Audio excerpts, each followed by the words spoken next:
So welcome back to this channel. In this photography vlog, I'll show you how I shoot in heavy rain in very windy, treacherous conditions using my Ricoh GR3. And I'll also share some of my street photography philosophy and my approach to getting better at photography. So let's teleport back in time to November of 2021 into South Korea. Hope you guys enjoy the video.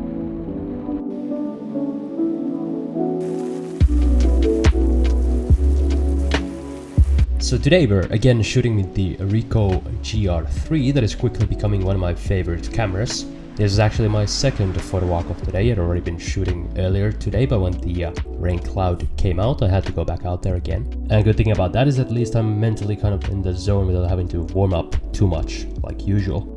And coming up is actually one of my favorite photos of today. After I figure out how exactly I want to compose the scene, I just need to wait for a subject to walk in.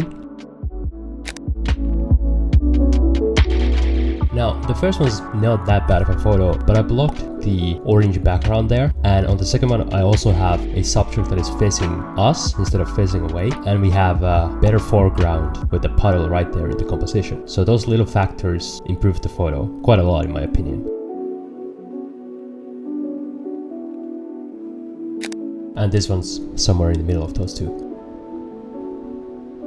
Another reason I don't mind the rain too much today is because it was so polluted earlier, but the rain should at least help wash it away a little bit. Because of the pollution, it looks like there's a promise filter without a filter, basically.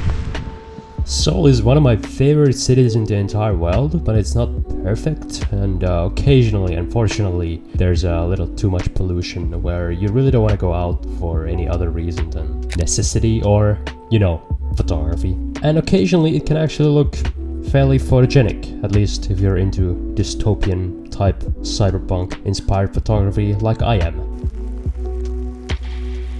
Because my hotel is right next to this place, which is the Dongdaemun Design Plaza, one of the coolest places in Seoul, I had the chance to quickly run back to my hotel and grab some 4K B-roll footage using my Sony a7S III on a gimbal that was kind of poorly stabilized, but anyways, warp stabilizer fixed that as well. But then that kind of distracted me from photography. I only took a couple of photos in this particular spot. To be fair, I've shot it before as well. But just looking at this footage, it just already makes me very nostalgic. I really do love the city. Some of you guys left similar comments and I can definitely see where you're coming from. Korea is such an amazing country. I can't wait to be back. Anyway, after wasting a bunch of time shooting the B-roll, at this point the rain was starting to get much heavier and wind as well, which made shooting a bit more of a challenge than usual because the umbrella kept flipping over and it also started getting very cold. But you can see on my face that I'm getting excited because usually the heavier the rain, the better the photos. And this is before I started freezing my balls off as well. I've mentioned this before, but I have a weird obsession with taking photos of bus stops. I think they're such cinematic, moody places. Everyone's just kind of minding their own business, waiting, longing, watching the rain fall on the windows, listening to music or audiobooks. There's many silent stories and I really like trying to photograph them, and that is where I spent the better part of an hour just trying to take as many different variations, trying to get a shot at the bus stop. And also they have cool lighting and texture when it's raining. It's pretty funny because I've just been pointing this camera at everybody at the bus stop. Nobody gives a fuck. I can just get away with anything. It's combined with the rain and just being Korea, it's really easy to shoot. I'm trying to get some steamy photos and raindrop photos. It probably also helps that the Ricoh GR3 is a tiny camera that does not look threatening at all. Anyway, coming up is one of my favorite photos of the photo shoot. I waited for the bus to pass by to add some additional color into this shot. Otherwise it would have been more similar to the others and not stand out like it does now. Every time that I felt like leaving the bus stop, I just kept circling back because I saw new people arriving, new buses arriving, new possibilities for different lighting scenarios. And after a while, I wanted to see what I would come up with if I only shot at this one location for an entire hour and really optimized this one relatively mundane photography spot instead of getting distracted by going to another alley, another alley, another alley. The potential for good photos is clearly there, but a lot of these are just a little bit off, so I know I have to keep trying. Don't be afraid to be OCD when it comes to photography. That's often what's gonna help you get to the next level in your photography. But as the night gets longer, the conditions are getting harsher as well. The wind is getting stronger, the rain is getting hotter, it's getting way colder. You can see that I'm starting to struggle a bit physically.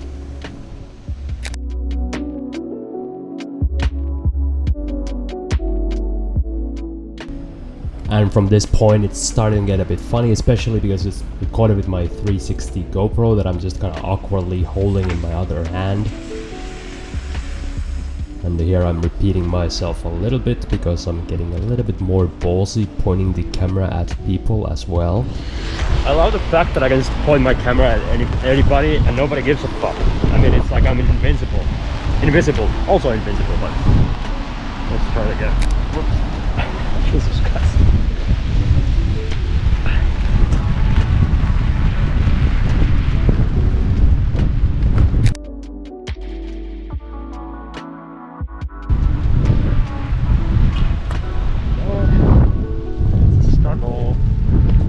It's a bit of a struggle. It's a little bit of a struggle.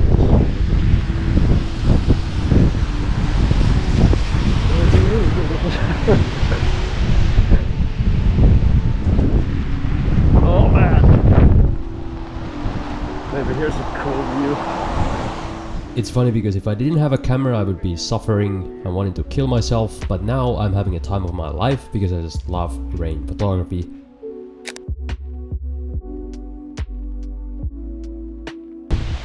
Maybe I should go somewhere else. The buses are so goddamn so photogenic. I'm going back for just a couple more. Just a couple more. Oh man. What a life. Beautiful life.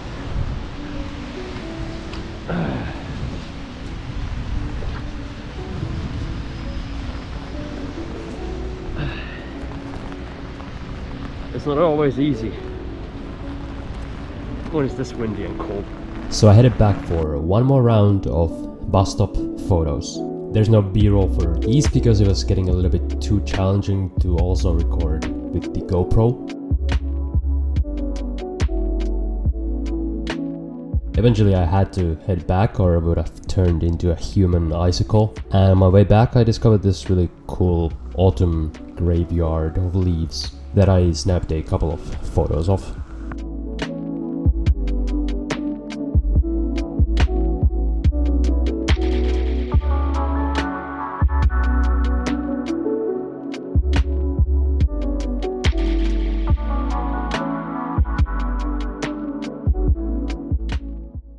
These two I think are my favorite photos of the photo shoot. The first one came quite early, a little bit of luck involved, but the second one took hundreds of variations, even though it did come in the middle of that bus stop photo shoot. Either way, I'm quite happy with these two results. Now, I often get questions like, how do you protect your camera from the rain? And as you can see, I kind of don't. I mean, I use an umbrella, but that's about it. Usually cameras can handle a couple of water drops. It's not that big of a deal as long as you clean or dry the camera afterwards. The only time I've ever actually got damage from water is when I put my camera inside of a really wet, humid bag and then took it out of a taxi and into the street and back into the taxi.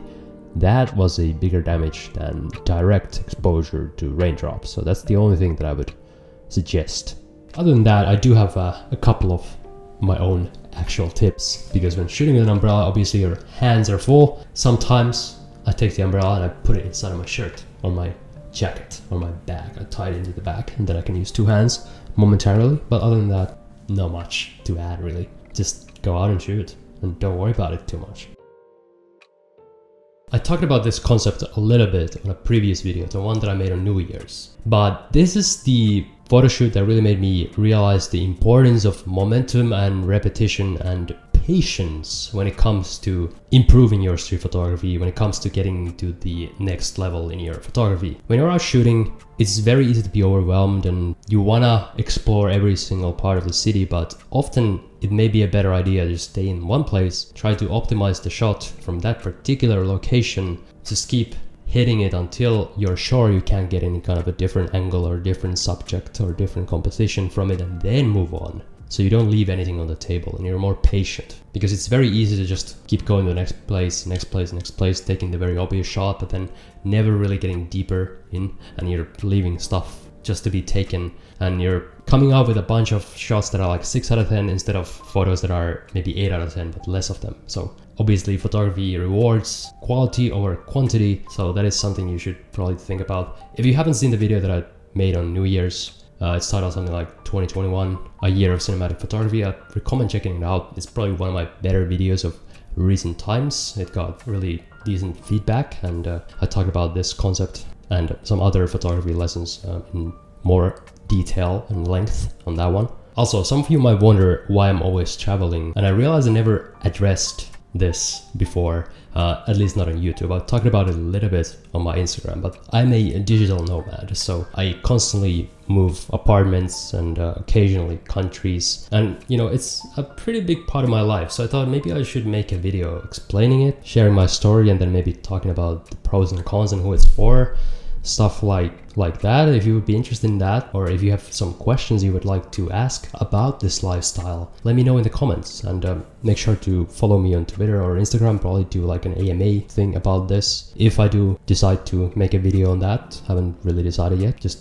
seeing if there's interest. And you might notice I'm again in a new city, in a new country recording this. I'm in Dubai right now. You might recognize the Burj Khalifa there. No big deal, it's a pretty decent view. And a couple more videos from Korea to come, and then a couple more videos from Dubai, at least one, probably more, but I've shot one so far. So anyway, let me know what you think, and see you next time.